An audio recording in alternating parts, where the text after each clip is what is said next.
Stabilize!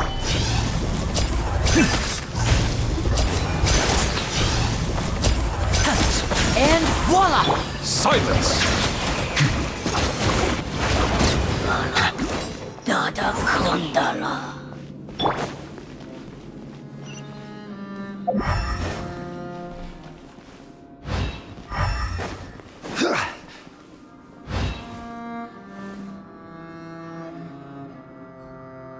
Crumble!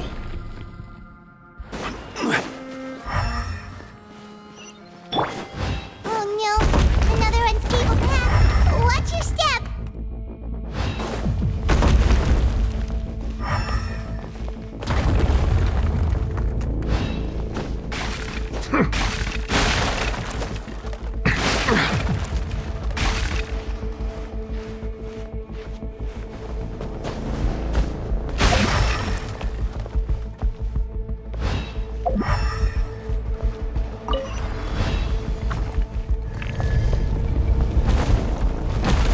Watch out! There are rocks falling over here!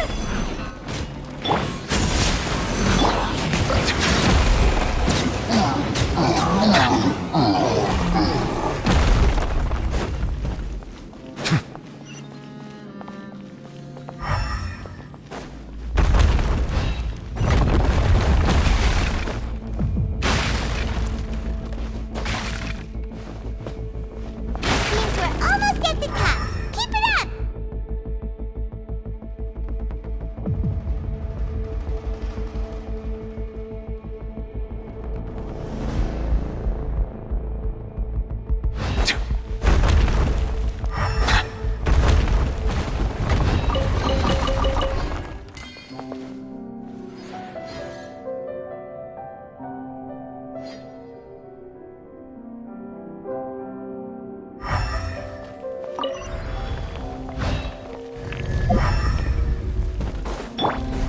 Yeah. You can. Stabilize!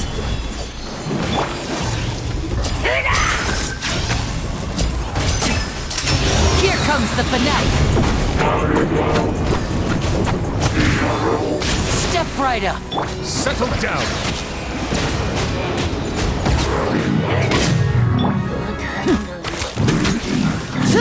Dada Kondala.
Looks like we've reached the end.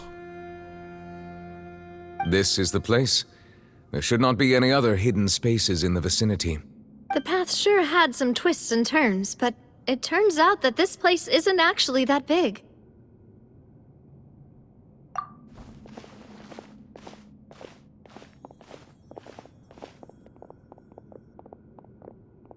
Stone slates. It seems like they were put here as an offering. Could we take them down and have a look? Perhaps we should just leave them be for now. There are 4 locations in total, but only 3 stone slates. The slate that should be in the first empty spot is missing. The surrounding walls also show signs of damage. There's something written below. Let Paimon see. Reason dictates that this nation be destroyed. I shall record the history of its future here in its past. Say what? It feels like someone left these slates and these words here for a purpose. But does he mean that Fontaine should be destroyed? That would fit the circumstances dictated by the prophecy, yes. Indeed, the slate's contents correspond to it. Take the second slate, for example. There's a person kneeling here. She seems so dedicated. And there's a whole bunch of other people behind her doing the same. She's facing this... what is this? Some kind of island in the sky? And is that Lady Farina in the third image? Did the Hydro Archon fall into the water? And is that a ring of people around her? Paimon doesn't quite get it. Are they all in the water? The fourth image. I know this one. This exactly matches the content of the prophecy. The people will all be dissolved into the waters, and only the Hydro Archon will remain, weeping on her throne.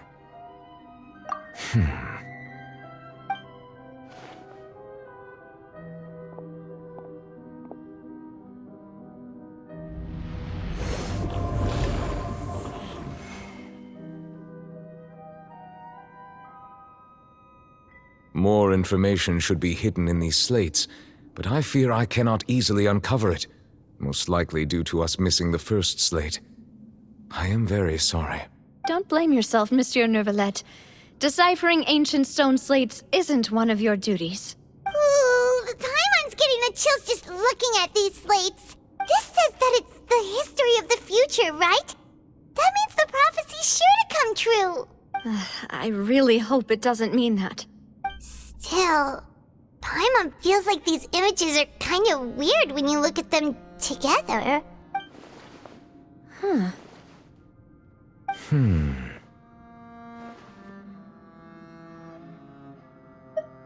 That's right! If the images are in chronological order, shouldn't the fourth, the waters drowning Fontaine, come before the third, where the Hydro Archon herself falls into the water? And yet the order is reversed here.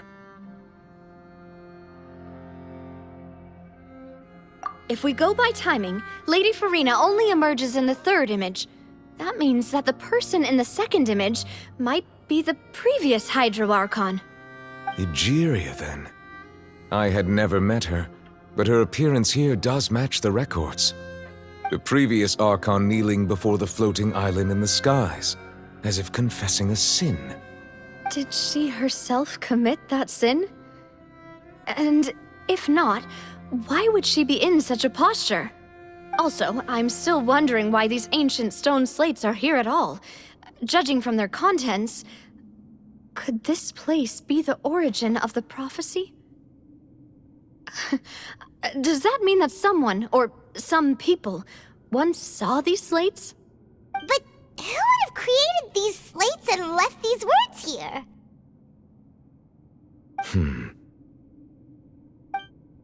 It seems that any further clues will have to come from Farina. In that case, there's no time to lose. There's nothing else to be gained here, so let's head back first. Yeah, we better get somewhere safe for now.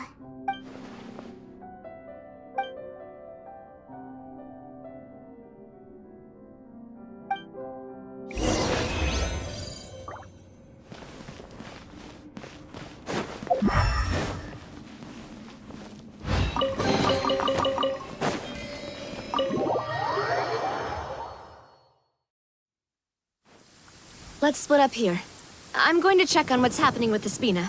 You know how it is. There's some things you just need to be there for yourself. You still have energy for that, Navia? Just head back to the Fleuve Cendre and have a rest then. Thanks for keeping me company all this time. I'll depart as well. Thanks for your hard work today. Rest well, everyone. Traveler, I will go talk to Farina tomorrow morning to ask about the stone slates. I'm sure that you're concerned about this matter as well.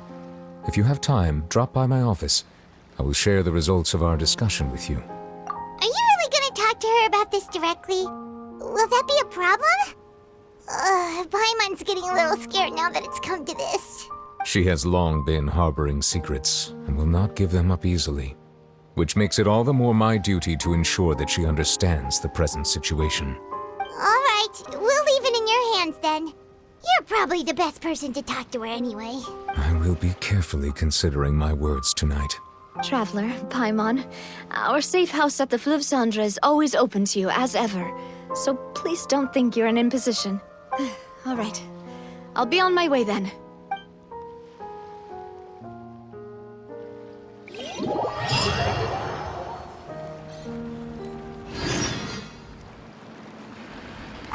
We're finally back! Welcome back. We've got a special menu prepared for you two tonight. Yay! And there's good food too! No, the boss is the best. Ooh, desserts! Nice! These are all Paimon's! Paimon's already starting to forget what happened today. Oh, that voice. Is that who I think it is? Huh? It's you two. What are you doing in Fontaine?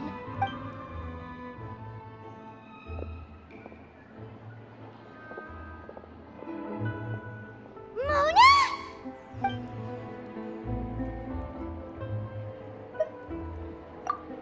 Seriously, nobody just uses a scry glass whenever they've got time to just see who they'll meet on the road. Still, we didn't expect to see you here. Wait, you're not a Fontanian, are you, Mona? Well, I have some business to attend to here, so I booked a hotel in the city. I was just out for a stroll when I bumped into you. Quite unexpectedly, if I might add. Why did you think I was from Fontaine, though? Is that because Magistus doesn't sound much like a Mondstadter surname? Yeah, let's go with that. Well, I used to have my own surname, which was, well, some other thing. Either way, the old hag told me when she took me as her disciple that the first step to being a great astrologist's pupil was to change that name. There was nothing for it, really. She really is amazing at astrology, so I changed my name to what it is now according to her wishes. To my surprise, however, Magistus is not the name of some ancient house or clan. It isn't? Nope. Although it is used by us in place of surnames, it generally just means great. Wow! Imagine including a boast in your name. Wait, are you gonna have to put that into your genealogy as well? I reckon so. In any case, I'd give my disciple a name like this as well, if I were to take one. Astromancer Barbeloth Trismegistus. Whoa, that's a long one. Does it also mean great or something? My name means Mona the Great Astrologist. As for the old hag, hers is, in plain speech, the thrice-as-great Scholar of the Stars. Just take it as a title specific to astrologists. Thrice as great? That's so petty. I know, right? That's just how she is. She used to call herself Magistus, actually, but when she took me in, she changed her name to Trismegistus. Talk about excessive. Magistus is thus the calling card of our school, so to speak, which makes it about the same as a surname. It's all right if you don't get it. You can look into it further should you need to study astrology more deeply. That sounds terrible! But anyway, you're not Fontanian, are you, Mona? You're from Mondstadt, right? Well, I was born in Mondstadt, yes. My parents migrated to Dorman Port, and I traveled with the old hag for a while, after which I settled down in Mondstadt City. Oh, that's a good thing then. At least we know you won't be dissolved by Fontaine's waters. Speaking of that, I'm sure you're aware that a bunch of things have happened here in Fontaine, right? I know you're not a local, but I'd avoid getting too close to any water that looks strange all the same. There's something ominous about it. Well, the water, I mean.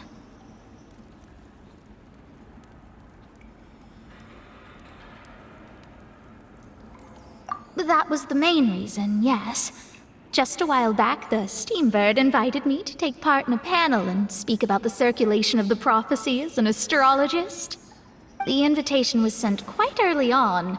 I don't think anyone expected Fontaine to be in this much trouble. What do you make of that prophecy, Mona? Just tell us what you think as an astrologist. Your word would go a long way to make things more certain and less scary. What I can tell you is that I'm an astrologist. and that this prophecy concerns the fate of Fontaine, even that of all Tevat. Ascertaining this is akin to reading the fortune of the whole world. I'm afraid that this is not something that just anyone can do. If I could do it, you would no longer call me an astrologist, but a visionary. But on the flip side, the prophecy is so huge and powerful that it must surely come from a powerful visionary. Its contents involve the fate of the world. Disregarding it would be a mistake. A visionary? Sounds really powerful and all, but does such a person really exist?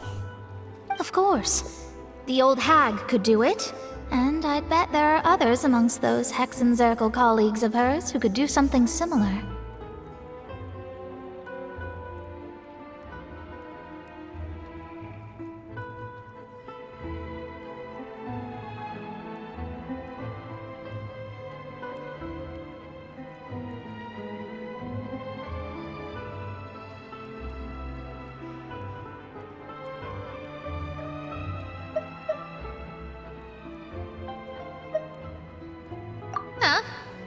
Are you sure?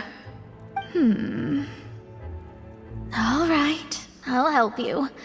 It isn't often that I see you with such a serious look on your face. I'll tell you once I hear back from her. Thanks, Mona. You're amazing as always. Oh, well, this is something only I can do after all. So yes, your praises are quite welcome. That's the greatest of astrologists for you! Of all the people we know, you know the star's the best! Indeed, indeed. That's the spirit. Oh, sorry. I came to see what all the commotion was about. If there's anything you need, do not hesitate to inform the Spina di Rosula.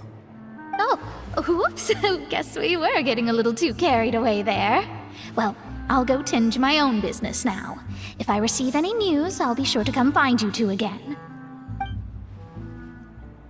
And there she goes, quick as rushing water. And here we are with the Spina guy giving us suspicious looks. Right, but we were able to recruit Mona's help, didn't we? Our Fontanian friends will thank us someday.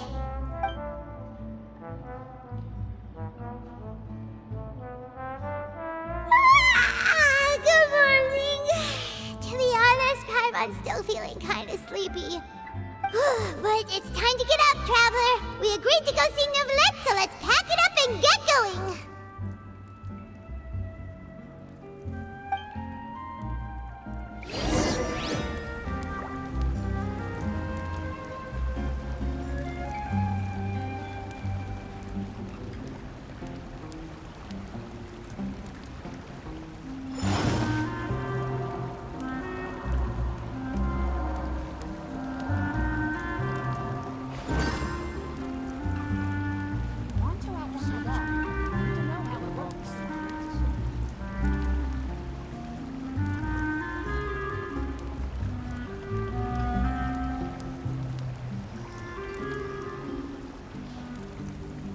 Osmanthus wine tastes the same as I remember. But where are those who share the memory?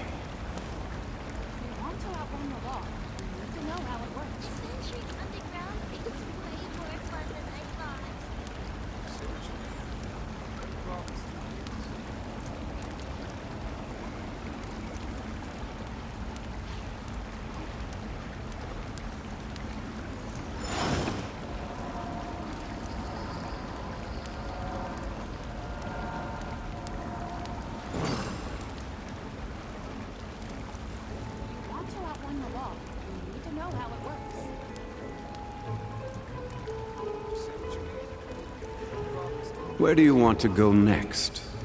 If you'd like to see Liyue's tourist spots, I have a few references.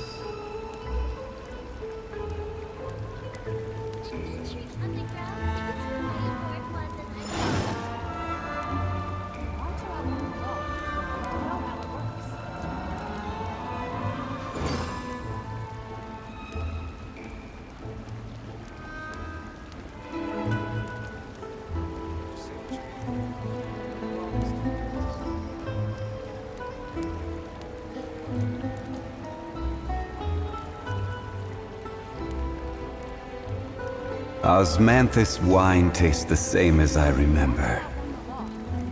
But where are those who share the memory?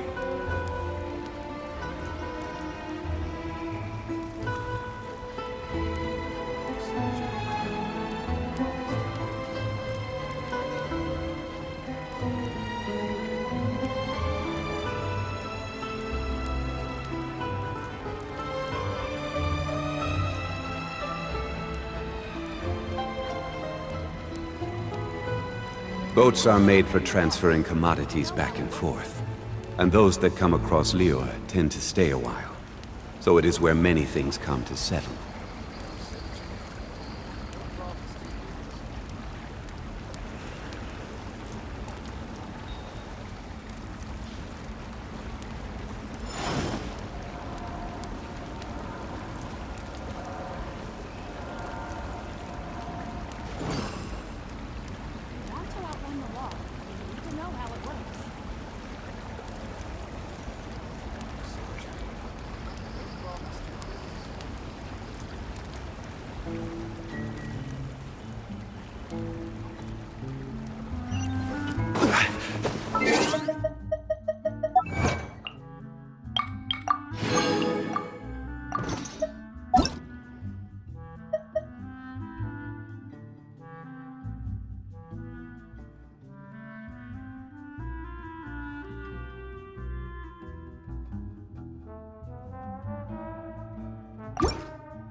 You're here!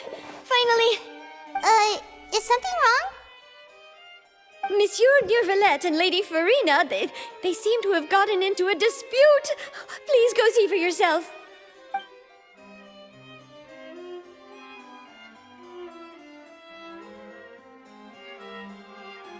Like I said, I've already explained everything. And yet the problem has not been properly solved. There is little space for excuses between us. It is not my intention to offend you, but please, tell me where you stand. You are the Hydro Archon Focalors, are you not? Look at this. This is a list of the victims from the recent Poisson incident.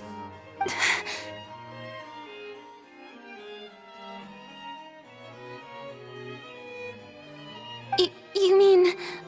they're all... We did not arrive in time to avert this disaster, and I will not have it happen again. I will say this once more. You must tell me everything you know. Yesterday, I found 3 stone slates in some ancient ruins near Poisson. Do you know anything about those? Seriously? You're questioning me like this is a court case now. I don't know anything about that. But you found them in some ancient ruins, you say? That's correct, which is why I came to ask you some questions. There should have been 4 slates, but one of them was missing. The other 3 feature different images that seem to correlate to the prophecy. The prophecy? The second of these slates depicts the previous Hydro Archon Egeria kneeling before a floating island in the sky, as if confessing something. Do you know nothing of this either? I don't. I've never seen such slates. I'll ask you again. Do you really have no information regarding the previous Archon? My deciphering of the slates indicates that the Hydro Archon Egeria once had to confess to, or apologize for, a certain sin. If anyone would know about it, it should be you. All gods don't have the same secrets, you know. She was herself and I'm me. Is it really so strange that I know nothing? I understand your concerns, but I'm sorry. I just don't have anything to tell you. Forgive me for saying this now, Lady Farina, but I have long known of your various secret investigations into certain matters.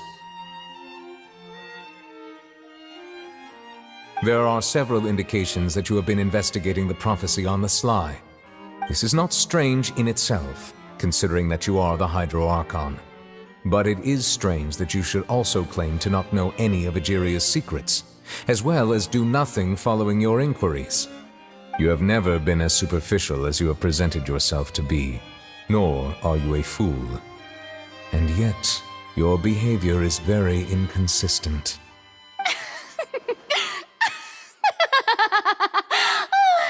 So you've been watching me all this time, have you? I didn't think you were that type. You... Well, since you know about my secret investigations, then you should know I'm actually working to take care of it. There's no point questioning or suspecting me. You're the Eudix, but you're still my subordinate. You should be following my lead. Just trust in me, you're Archon, and do as I say. Never mind whether you can truly convince yourself to or not. It'll all turn out fine. That's all I have to say. We do not discuss this matter again. Oh, the opera's about to start. Toodles!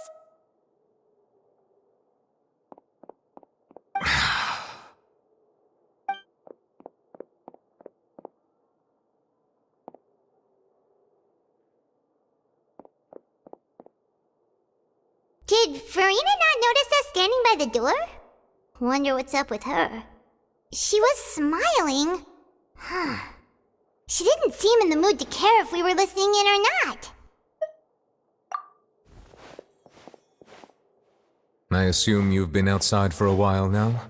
Oh, you noticed. Seems Farina didn't even realize we were here. She was in a great panic, though I cannot discern the reason. Our discussion reached impasses time and again, a state of affairs that we cannot allow to continue. Still, I do not understand. Dialogue is the basis for understanding, so why did she keep refusing to engage?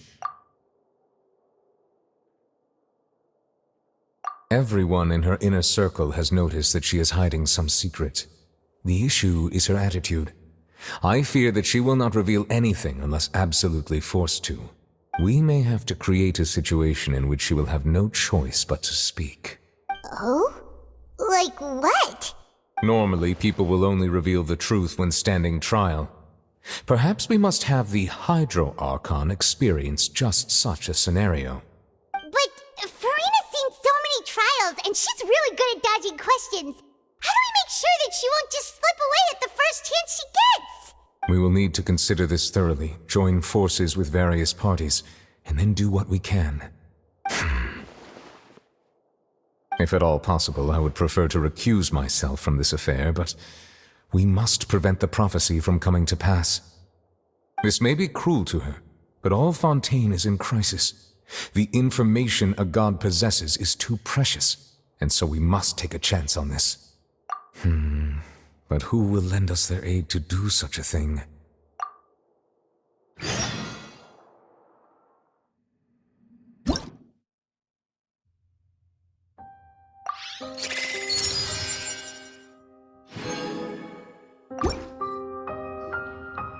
Well, that's everyone, huh? Speaking of which, it was pretty smart of you to think of hiding here. Poisson was just involved in a disaster, so it's presently devoid of people. That naturally makes it the best choice. And here you are drinking tea like it's the most natural thing in the world, huh? That's what families should do. Sit and enjoy a leisurely time together. It's nice to enjoy tea here, you know? Care for a cup? Lend me your ears, everyone. Or perhaps one of you might like to start us off. How about you, friend? Me? No, I don't think I can. Then, how about you, good sir? I fear that I will cause the mood on this boat to become as somber as it is in court. Well then, I guess we're lucky we've got a local like me to organize things. Wonderful, the spotlight at last. I guess I'll be facilitating things from here. That was a little long-winded, don't you think? Oh, you might be right. Anyway, to cut to the chase, our friend here, the Traveler, has brought us together to discuss something. As for what that is, well, let's start by saying that we'll be pooling our efforts together to create a series of traps. Oh, how intriguing. Well, it's just an expression, really. One that I just learned from Chlorand, and used on the spot. So, let's invite her to explain in detail. A round of applause, please.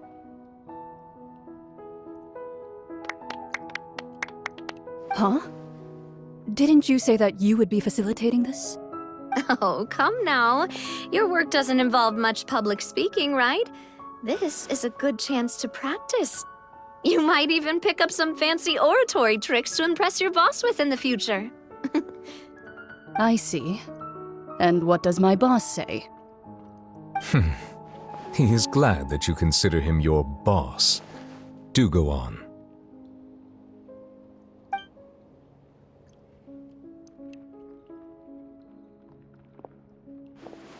In that case, do any of you have experience hunting?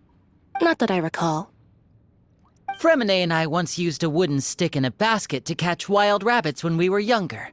As for Lynette, oh, right. You were sick that day, weren't you? I've also gone diving to catch some fish before. Does that count? I'm afraid not. You may or may not have heard, but Fontaine once played host to a group known as the Marechaussee Hunters. Though that was their name, they did not hunt animals, but rather various monsters left behind by the ancient dynasty of King Remus. Today, Fontaine's monster population has already thinned greatly, so the hunters have blended back into society, taking up arms in other lines of work. They even left a unique methodology of hunting in their wake. A trap comprises of the following components: bait, a trigger, and a containment device. Sometimes a lethal implement will also be necessary to deal with the prey. So, if we were to build a trap together, right now, what would you choose to build it with? For me, I would prefer something basket-shaped. Pigeons and rabbits will see the bait and naturally enter the snare. Our line of work requires a deft hand, and we're some of the best in the industry, so you can count on our techniques. You used some of those techniques while moving the people of Poisson, didn't you? My subordinates mentioned that you even performed some magic for the bawling children. Yes, and I even managed to gather some intelligence in the meantime. I'm quite the multitasker if I do say so myself. I'm afraid I can't claim that as my strong suit. I prefer more stable methods, like placing bait in the water and waiting for the fish to come within reach. That's the kind of method I would count on. Calm and steady. Exactly the kind of person who would catch loads of fish. And I can be their assistant. With discretion, I'm sure. I'd probably use some sort of mechanical animal. Papa once bought me some small clockwork squirrels, mice, and such. When placed in the forest, they can attract others of their kind.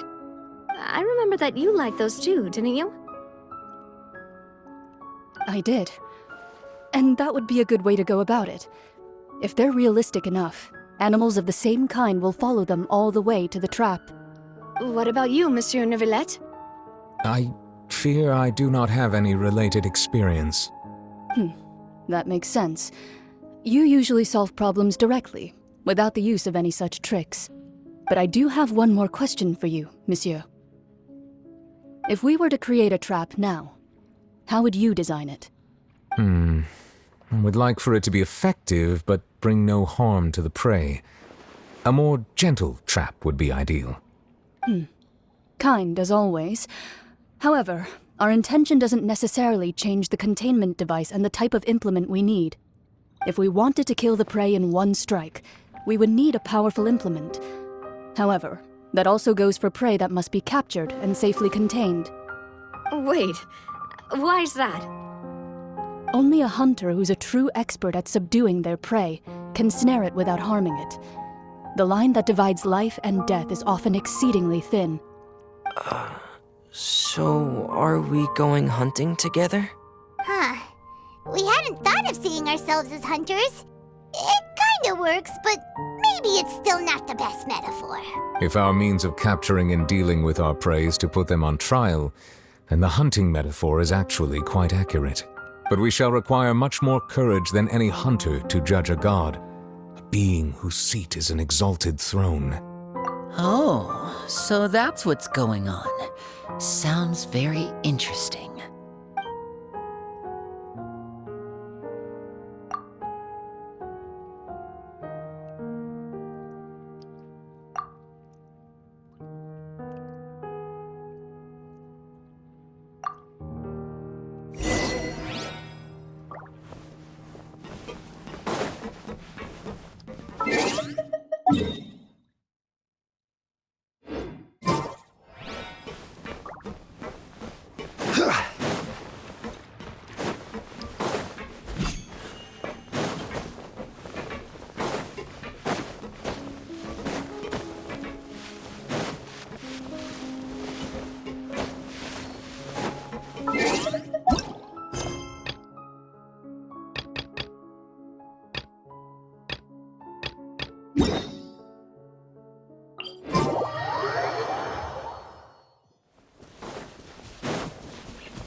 Yeah!